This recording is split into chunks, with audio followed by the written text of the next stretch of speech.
The IndyCar coverage and IMSA coverage doesn't stop here on the channel. We are here in the Renaissance Center in Detroit, although it seems like the Indy 500 follows me everywhere. That makes sense. We hit over 100,000 subscribers during the month of May in Indianapolis. Thank you guys so much. That's part of why that I can do other races like this here at the Chevrolet Grand Prix at Detroit. So if you're not subscribed yet, or if you're not left a like on the video, or if you haven't left a comment, do so. It's free, it's easy, and it helps me out a ton. So, like I mentioned, this is a dual weekend here on the streets in Detroit. This is both an IMSA event. We haven't covered an IMSA event since the 12 Hours of Sebring. It's always great to see the familiar faces in the IMSA paddock. And I've got some thoughts about the IMSA race coming up later on in this video. As well as, of course, the IndyCars, the 7th race of the season. Alex Palou has won 6 of them so far. Although he's not fast yet. That doesn't mean he's not going to be fast, but not fast yet. Someone else is fast. We'll talk about that here in just a second. That person who's fast is probably pretty mad at Will Power right now, or at least was motivated by the fact that Will Power did some rattling of cages today. But since I mentioned the Indianapolis 500, this is something I like to do in Detroit here on Friday, since there's only one practice session for the Indy cars, is talk a little bit about, or talk to the drivers about their Indianapolis 500s and either what went wrong or what went right. Yeah, I mean, obviously just a month with the car, and you know, the race day we had an issue with the side pod, so we lost a bunch of time in the pits trying to fix it, but we did get it fixed. Honestly, the last stop, Redhead got stuck. Nobody's fault. I mean, that happens due to the weather and stuff. We probably would have, after everything was said and done, finished third. I don't know if the way that the race ended with the traffic, if we could have actually done anything being that far deep in the line. So, yeah, come back next year, try and win. I mean, it was, at the end of the day, I feel like it was a very straightforward race for us. We didn't really have much to fight with. In the beginning of the race, kind of the axis oil that comes out of the gearbox of all cars, right? Kind of just covered my entire aero screen on the first stint, so I couldn't really see where I was going, which was very frustrating, and we really weren't very competitive on the first stint. We took our first pit stop and I could finally see where I was going again, and we kind of just made the car faster throughout the entire race, but I think we just started too far off that we never really got to a point where, okay, this is happy place. And at the end of the day, we finished 7th, just kind of drove a very straightforward race. Couldn't really fight with anyone, so it was just surviving and let everybody else make the mistakes. Strong one that got away, I think.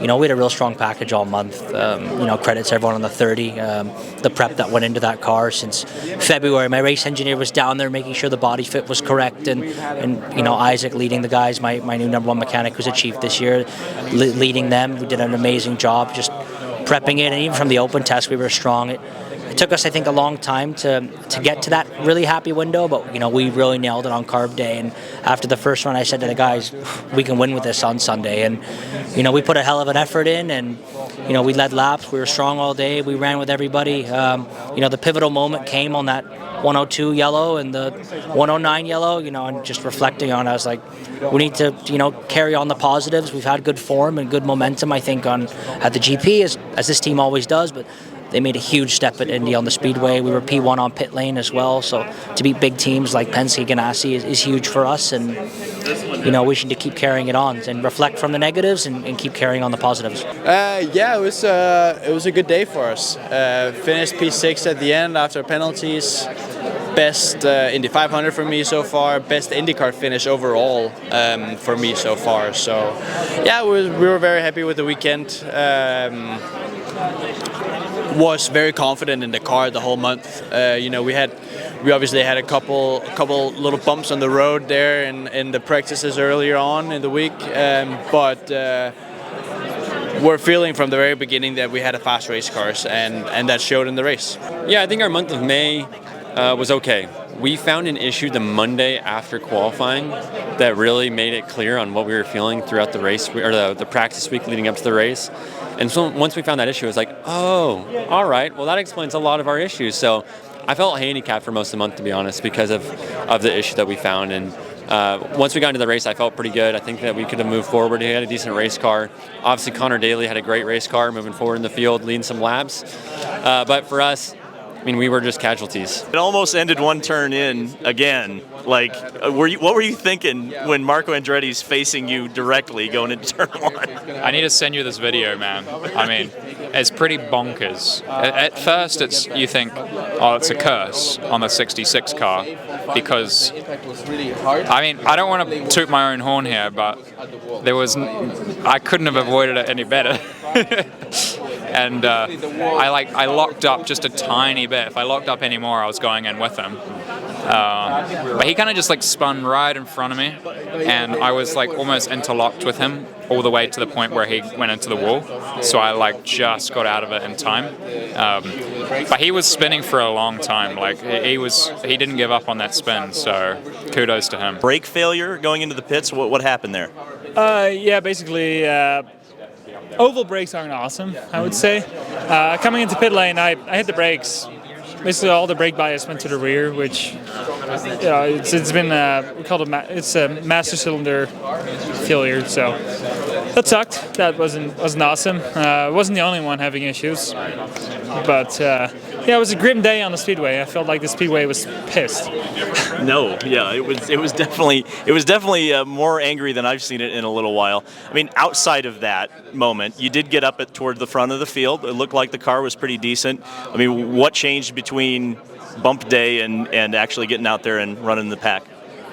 I mean, we could actually mingle well with other drivers. We could hang in and almost pass people. It was really hard with the hybrid, but I feel like we were really racy and we could do stuff. So that felt really good, and I did not feel on a disadvantage. I could really race with anybody around me, so that was good. That was really good. So Kyle Kirkwood, fastest today. Of course, he lost his finishing position in the Indianapolis 500 after finishing on the road 6. So there's a lot of motivation for Kyle Kirkwood to go fast. He did. The only driver to break into the 1:01 bracket today, but he was motivated for a different reason, and that was that Will Power in traffic. This is a very short track. There's 27 cars out there. Everybody wants a clean lap, and sometimes you use the chrome horn, and that's exactly what Will Power did. Shoved Kyle Kirkwood for about 2 corners. It was funny. It's funny in retrospect, probably pretty dangerous. I'm surprised there wasn't a penalty levied, or maybe I shouldn't be surprised. I don't know. But I'm surprised there wasn't a penalty levied. It actually damaged the floor on Kyle Kirkwood's car. The team got it repaired. He went back out and set that fastest lap of the day. So Kyle Kirkwood very much a threat. The only other driver outside of Alex Palou to win an IndyCar race this year. Now, I actually witnessed Will Power ride his scooter into the Andretti tent. I wasn't sure what was going to happen. Was he going to get torn limb from limb? No, nothing that interesting ever happens. He walked in, and it was all smiles with the mechanics in Andretti as well as Will Power, and he actually, as he walked out of the Andretti tent, he said, "Send me the bill." I expect Dan Towers will send him the bill, surely, right? IMSA, hey, it's an IMSA race. We get to hear the fabulous Aston Martin going around the streets. I wasn't at Long Beach, so to hear that V12 Cosworth engine bouncing off of the buildings, that's pretty cool. The Aston wasn't all that fast today, so that's probably the only time you're really going to hear about it. But IMSA actually had a bullpen today, as well as IndyCar, and we got to talk to some of the drivers about the challenges of racing IMSA here on the streets of Detroit. I think it's so hard to tell here. The track evolves a lot. We're going to run the set of softs potentially for 100 minutes. So everybody's doing different plans. I think we do have to find some pace. But there's such a tiny window of performance where suddenly you can jump up 3 or 4 positions. So same people look strong. We're just kind of focusing on ourselves and trying to find what we can. Yeah, I think it was a tough morning. Obviously, we're kind of the street sweepers when we come here. We're the first 2 sessions of the weekend, so we spent 3.5 hours kind of cleaning it up a bit for IndyCar. So first session, I think everyone was shocked with how low grip the track was, even with some of the new patches and concrete work that was done.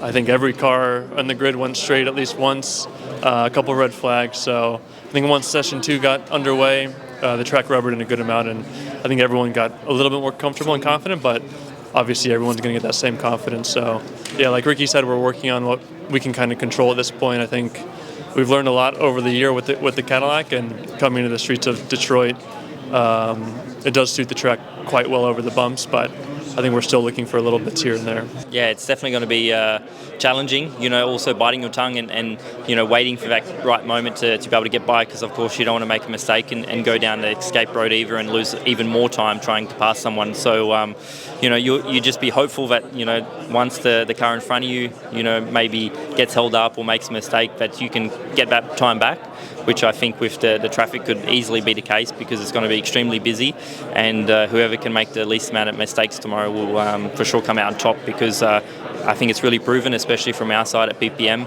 our last races is making no mistakes, and this is what really has put us in these positions to be able to be competitive and be quite consistent. I think tomorrow's race will really highlight this. Is going to be extremely important. I mean, the track's it's got some intricacies to it, but I want to say it's one of my favourites that I've been through here in America, if I'm totally honest with you. But it's hopefully the race tomorrow can be exciting. Well, I mean, I think if we looked at like Long Beach and even Laguna Seca, for God's sake, I mean, it seems like a lot of contact, a lot of argy-bargy, as I think Calvin Fish says it. I expect we're going to see that tomorrow. Is there a way to pass, or is it going to be all about qualifying later this afternoon? I mean, qualifying is going to be super important. Obviously we got a super long straight. Hopefully there should be opportunities there. Depending on the situation, in turn 1 and 2, if you're able to get close enough. So I'd hope to be some opportunities. The rest of the track, forget it. Even for us, like once we get to turn 3, if there's a GT in front of us, like you can't really pass them until potentially turn 8. But then, so it's like we don't have. There's not a big time difference between the two of us. And I think most of our lap time is gained literally on the straight, so compared to them. Like, I think if anything, it might even be slower in some of the corners. So the track's different. This track doesn't suit our cars. To get the most out of them, it's quite challenging to drive. But yeah, I think it's probably going to be a bit of that, tomorrow maybe, if you need to make moves and stuff. So let's see how the grid forms after qualifying, and then we'll get a better understanding. Yeah, I think the track is pretty cool. It's different to something else I've been driven so far. Overtaking is very difficult. Like you said, I think the only way you can overtake someone is by leaning on each other, pushing each other. So, and here that is okay. So that's probably what's going to happen, and it's going to be, I think, a quite eventful race. I think quite a lot will happen. But I have to see. It's going to be my first time, but knowing the track and knowing how it's going here, probably guess it will end up in a massive show. Pretty good, actually. Detroit it's strange when we come here because I think there's three series that run on track over the weekend, the 2 IndyCar series and us, and we went out on track this morning on a green circuit, first cars on session on track, and then our next session there was nothing in between, so it's kind of like. The problem is when we get to qualifying, then obviously all the other cars have been running and the track rubber's in and it cleans up and stuff. It's all a little bit difficult to kind of figure out what's going on. So it's different, which is exciting. But yeah, for us it's been pretty good. We had a bit of a mishap in FP2, but car will be fine for qualifying.